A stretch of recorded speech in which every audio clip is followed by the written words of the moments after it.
Hoy les voy a platicar un poquito sobre un tema que es súper importante para trabajar, dado que a partir de este tema pues se han desarrollado muchas invenciones tecnológicas, científicas y han apoyado en beneficio de la sociedad. Este tema se denomina morfometría y es simplemente el estudio de las formas a través de mediciones, de formas geométricas y con ello nosotros vamos a entender cuál es su uso de la morfometría en artes, en ciencias, en tecnologías y en desarrollo social. Este tema pues nació obviamente desde que nosotros como especie nos establecimos en este planeta Tierra, desde que evolucionamos de un ancestro tipo mono que bajó de los árboles y empezó a caminar erguido. A estos se les llaman homínidos. Y este grupo empezó a evolucionar hasta formar al ser humano como lo conocemos. ¿Y por qué hablamos desde ese tiempo? Porque en la prehistoria, ustedes saben, hay pinturas rupestres, hay arte expresado en esas cavernas, que se formó a partir de la concepción de cómo los antiguos humanos percibían su entorno.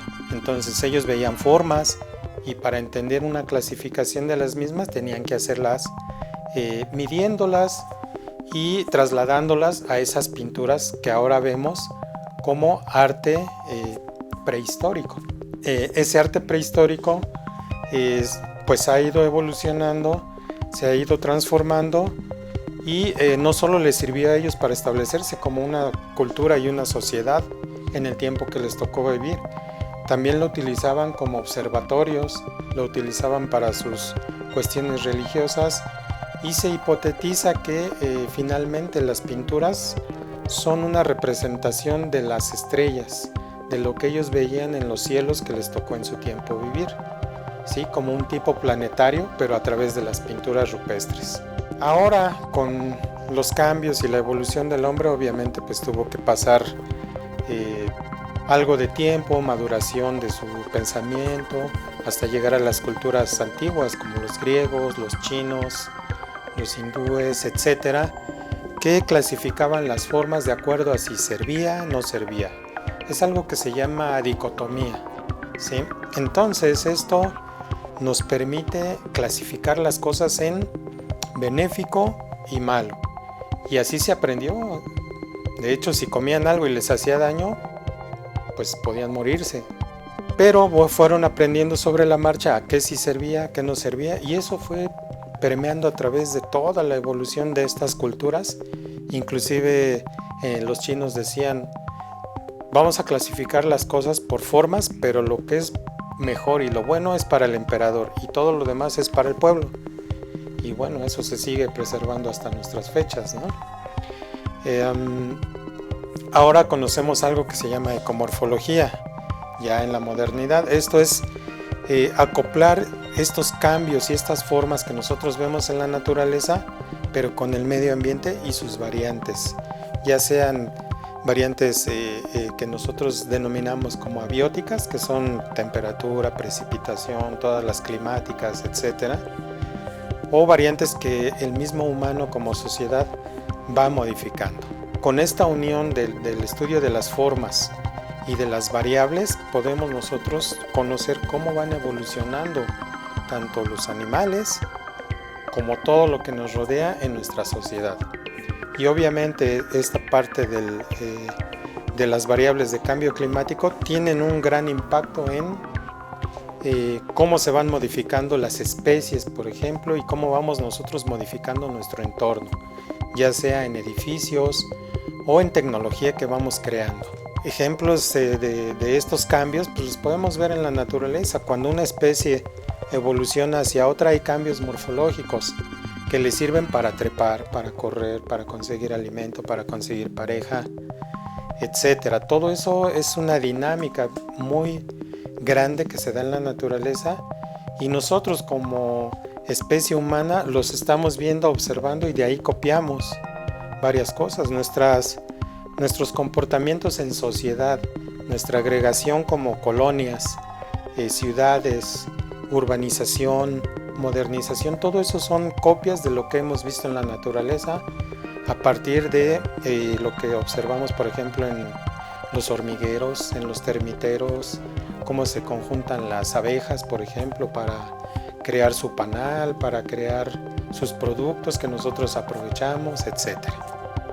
Algunas de las aplicaciones del estudio de la forma, pues es crear estos diseños.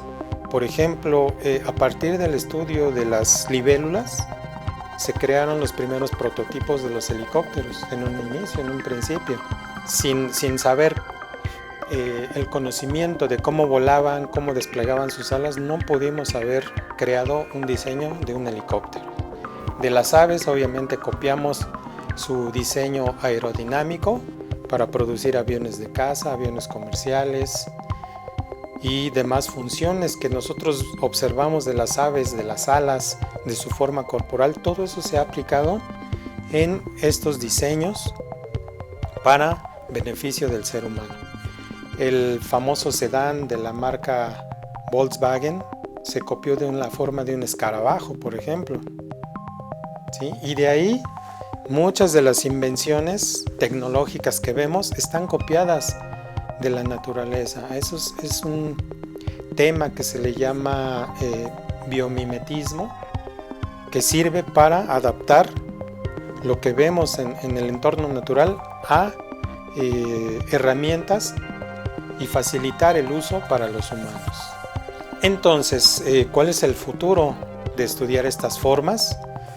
Bueno, pues ya lo vemos, ¿no? Estamos rodeados de formas, estamos rodeados de geometría, estamos rodeados de ciencia y tecnología que está basada en estas innovaciones que la naturaleza por sí sola ha realizado.